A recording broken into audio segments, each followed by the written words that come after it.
कुंडली में सुखदता के कारक देव गुरु बृहस्पति, 5 भावों के कारक देव गुरु बृहस्पति, हमारे जीवन में उच्च शिक्षा देने के मालिक देव गुरु बृहस्पति, हमारे धन के खजाने भरने वाले देव गुरु बृहस्पति हो रहे हैं 24 नवंबर सन 2022 से मार्गी।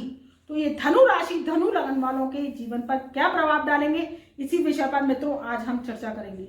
नमस्कार मित्रों, आपका बहुत बहुत स्वागत है आपके अपने पसंदीदा प्रोग्राम गुड लाइफ एस्ट्रो में। आप हमारे YouTube चैनल पर नए आए हैं तो आप हमारे प्लीज चैनल को लाइक करें, सब्सक्राइब करें और बेल आइकन के ऑल वाले बटन को प्रेस करें, जिससे हमारी वीडियोस की नई नई नोटिफिकेशन आप तक पहले से पहले पहुंच सके और हमारी वीडियोस को व्हाट्सएप के माध्यम से अपने परिवार में, रिश्तेदारों में ज्यादा से ज्यादा शेयर करें, जिससे आपकी नॉलेज तो बढ़ ही रही है, उनकी भी नॉलेज बढ़ सके। तो मित्रों बात कर रहे हैं धनु राशि वालों के जो देव गुरु बृहस्पति है वो मार्ग की अवस्था में आ रहे हैं, तो उनका क्या रियल जैकपॉट लगाएंगे, उनके क्या किस्मत के सितारे चमकाएंगे, उनके जीवन में क्या गोल्डन चमक देंगे और उनके जीवन में क्या संघर्ष की समाप्ति करेंगे, क्योंकि देव गुरु बृहस्पति, तो मित्रों देव गुरु बृहस्पति हैं अथाह धन दौलत खजाने के मालिक। देव गुरु बृहस्पति का जो वास है वो है सोने में। सोने की ईंच होती है, सोने की जो कि आपने देखा होगा सोने की गिन्नियां होती हैं, सोने के जो कि सोना होता है वो देव गुरु बृहस्पति का होता है। उसके जो आभूषण बनते हैं, उससे जो आभूषण बनाए जाते हैं और जो हम अपने जीवन में उनका आभूषणों का प्रयोग करते हैं वो क्या होते हैं, वो शुक्र के हो जाते हैं। तो देव गुरु बृहस्पति सोने के कारक हैं, जो गोल्ड होता है उसके कारक हैं, कैश के कारक हैं, और देव गुरु बृहस्पति को सौर मंडल में मंत्री पद का दर्जा प्राप्त है। देव गुरु बृहस्पति जो धनु राशि में स्वराशि के, मीन राशि में स्वराशि के, और ये कर्क राशि में उच्च के और मकर राशि में नीच के माने जाते हैं। देव गुरु बृहस्पति 5 भावों के कारक हैं, जो अगर कुंडली में एक्टिव हो जाते हैं, जो कुंडली में प्रभावशाली हो जाते हैं, तो हमारे जीवन में कभी भी धन, मान, प्रतिष्ठा और बरकत की कभी कमी नहीं रहती। हमारे जब बृहस्पति अच्छे होते हैं तो हमारे जीवन में पुश्तैनी पैसा होता है, पुश्तैनी भूमि होती है, पुश्तैनी भवन होता है, हमारे बुजुर्गों की आयु दीर्घ आयु होती है, उनके द्वारा हमें कृपा दृष्टि मिलती है, धन कृपा मिलती है, पुश्तैनी रुपया पैसा मिलता है। ये सब देव गुरु बृहस्पति की शुभ की निशानी होती है। वही देव गुरु बृहस्पति अशुभ हो जाते हैं तो क्या होता है कि हमारे जीवन में फकीरी का जीवन आ जाता है और रुपये पैसे की तंगी आने लगती है, हमारी सेविंग्स नहीं हो पाती, क्योंकि आमदनी ही इतनी नहीं हो पाती है तो सेविंग्स कहाँ से होगी। वहाँ देव गुरु बृहस्पति क्या होता है कि अगर जैसे कि मकर राशि में होते हैं या लाल किताब के अनुसार 10वें भाव में होते हैं, तो क्या होता है कि यहाँ पर शनि की मलकियत मानी जाती है। यहाँ पर देव गुरु बृहस्पति को सूखा पीपल का पेड़, मित्रों सूखा पीपल का पेड़ कहा जाता है। सूखा पीपल का पेड़ क्या होता है कि वहां पर भूत प्रेत आत्मा उसका वास होता है, और जहां पर हरा पीपल का पेड़ होता है वहां पर क्या होता है, ऑक्सीजन होती है, हरे हरे पत्ते होते हैं। आपने देखा होगा कि आप जैसे मोटरसाइकिल या स्कूटर पर बैठ के जाते हैं और पीपल का पेड़ पड़ता है तो आपने देखा होगा कि एक छींटे बौछारों की पड़ती हैं, तो वो हमारे पॉजिटिव ऑरा को लेके आते हैं, क्योंकि जो पीपल होता है वो क्या करता है कि दिन और रात में दोनों में ऑक्सीजन फेंकता है। वो देवगुरु बृहस्पति का उस पर वास होता है। और वही सूखा पीपल का पेड़ होता है, वहां पर क्या होता है, कोई जाता ही नहीं है, वहां पर केवल आत्मा और ये क्या कहते हैं भूत प्रेत जिंद जिन्नात ये वहां पर वास करते हैं। तो क्या होता है कि वहां पर नुकसान होता है, तो वहां कोई जाता ही नहीं है। और हरे भरा जो पीपल का पेड़ है उसकी सब सेवा करते हैं, पूजा करते हैं, आराधना करते हैं, और वहां से क्या होता है पॉजिटिव ऑरा को लेके आते हैं। तो वैसे ही अगर हमारे जीवन में बृहस्पति उच्च के होते हैं, कर्क राशि में होते हैं, स्व राशि के होते हैं, तो ये क्या करते हैं, हमेशा धन कृपा बरसाते हैं, हमारे जीवन को हरा भरा बनाते हैं, हमारे जीवन में हरियाली देते हैं, रुपये पैसे की कभी दिक्कत आने नहीं देते हैं, और हमारे जो धन के खजाने, तिजोरियों के खजाने होते हैं वो सोने चांदी से, रुपये पैसे से भरे होते हैं। और पुस्तकों का पुश्तैनी पैसा प्राप्त होता है, पुश्तैनी भूमि भवन प्राप्त होता है, बुजुर्गों का आशीर्वाद प्राप्त होता है। वहीं ये मकर राशि में आ जाते हैं या सूर्य मंगल की लगन होती है और दसम भाव होता है शनि का, वहां पर लाल किताब के अनुसार तो वहां पर अगर बृहस्पति बैठते हैं तो सूखा पीपल का पेड़ कहा जाता है। वहां पर क्या होता है कि जब ये बैठते हैं तो रुपये पैसे की तंगी देते हैं, आर्थिक स्थिति हालत खराब कर देते हैं और जीवन में संघर्षों की उत्पत्ति कर देते हैं।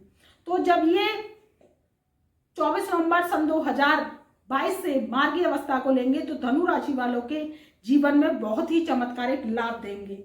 और चमत्कारिक लाभ कैसे देंगे कि जब कोई शुभ ग्रह अपने मार्गी अवस्था में होता है। देखिए पहले तो ये 12 अप्रैल सन 2022 से ये क्या हुआ कि अपने हंस महापुरुष राजयोग लगाकर जो धनु राशि वाले हैं उनके चतुर्थ हाउस में विराजमान हो गए।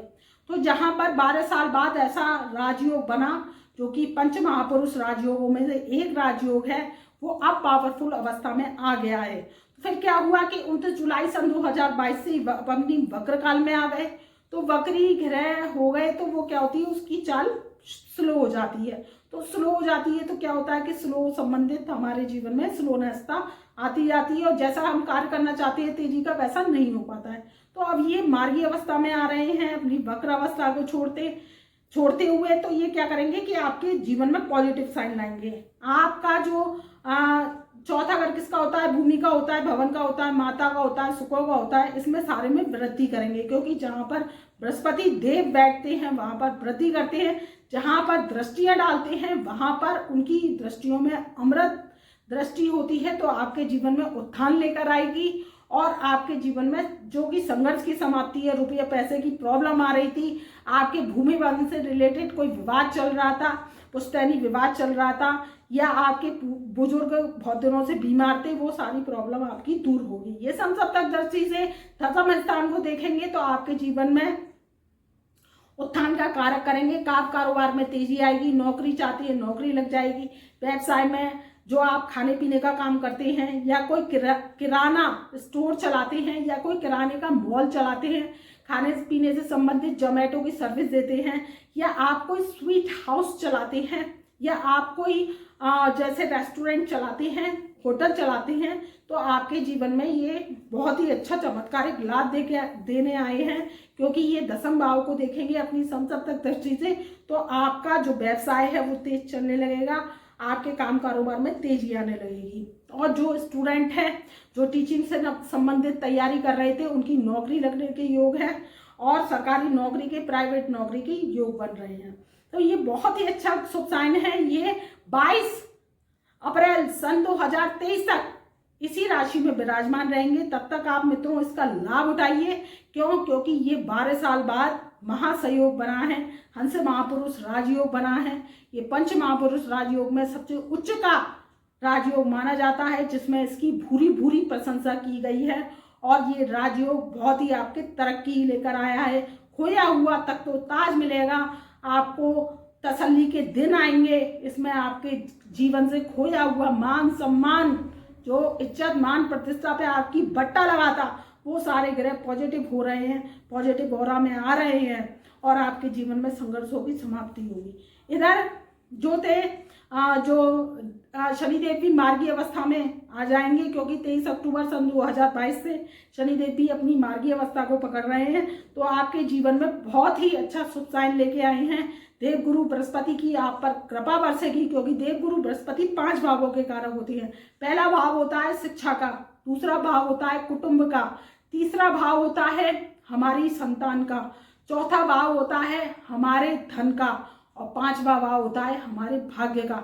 अगर ये 5 भाव हमारे एक्टिव हो जाते हैं कुंडली के तो हमारे जीवन में कभी धन की समस्या नहीं रहती, कभी कुटुंब में अव्यवस्था नहीं होती, हमारी जो शादी होती है वो भी अच्छी होती है, संतान होती है वो भी श्रेष्ठ होती है और हमारे भाग्य का हमें साथ मिलता है।